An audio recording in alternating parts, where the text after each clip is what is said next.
സുഹൃത്തുക്കളെ, നമ്മുടെ ജീവിതത്തിൽ ചിലപ്പോഴെങ്കിലും ഇങ്ങനെ ചിന്തിച്ചിട്ടുണ്ടാകാം, ഈ വിശാലമായ പ്രപഞ്ചത്തിൽ ഞാൻ എത്ര ചെറിയതാണ്, എന്നെ ദൈവം ശ്രദ്ധിക്കുന്നുണ്ടോ? ഇനി നമുക്ക് ഒരു മഹത്തായ സത്യത്തെക്കുറിച്ച് ചിന്തിക്കാം. ക്രിസ്തു മരിച്ചപ്പോൾ ലോകത്തിൽ നിങ്ങൾ മാത്രമായിരുന്നെങ്കിലും അതേ സ്നേഹത്തോടെ നിങ്ങൾക്കായി മരിക്കുമായിരുന്നു. ഒന്ന്, ദൈവത്തിന്റെ വ്യക്തിഗത സ്നേഹം. ദൈവം നമ്മെ കൂട്ടമായി കാണുന്നില്ല, അവിടുന്ന് ഓരോരുത്തരെയും പേര് ചൊല്ലിയറിയുന്നു. നിങ്ങളുടെ പേര്, നിങ്ങളുടെ മുഖം, നിങ്ങളുടെ ചിന്തകൾ, നിങ്ങളുടെ സന്തോഷങ്ങളും സങ്കടങ്ങളും എല്ലാം അവിടുന്ന് അറിയുന്നു. ഒരമ്മ തന്റെ കുഞ്ഞിനെ എങ്ങനെ സ്നേഹിക്കുന്നുവോ അതിലും വലിയ സ്നേഹത്തോടെയാണ് ദൈവം നമ്മെ സ്നേഹിക്കുന്നത്. രണ്ട്, നമ്മുടെ മൂല്യം.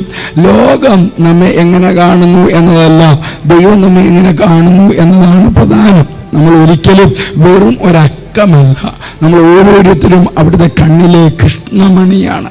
ഒരു കർഷകന് 100 ആടുണ്ടെങ്കിലും ഒരാട് കാണാതെ പോയാൽ അതിനെ തേടിപ്പോകുന്നത് പോലെ ദൈവം നമ്മൾ ഓരോരുത്തരെയും തേടുന്നു. 3, ക്രൂശിലെ സ്നേഹം. ക്രൂശിതനായപ്പോൾ ക്രിസ്തു നിങ്ങളെ ഓർത്തു. നിങ്ങളുടെ പേര് അവിടുത്തെ ഹൃദയത്തിൽ ഉണ്ടായിരുന്നു.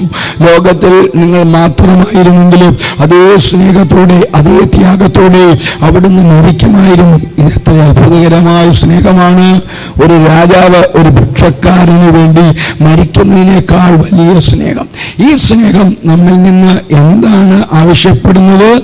വ്യക്തിപരമായ പ്രതിസമർപ്പണം, ആഴമേറിയ കൃതജ്ഞത, മറ്റുള്ളവരോടുള്ള സ്നേഹം. ക്രിസ്തുയേശുവിലൂടെ നിത്യതയ്ക്കായി ഉതകുന്ന ഒരു നല്ല ദിവസം ആശംസിക്കുന്നു.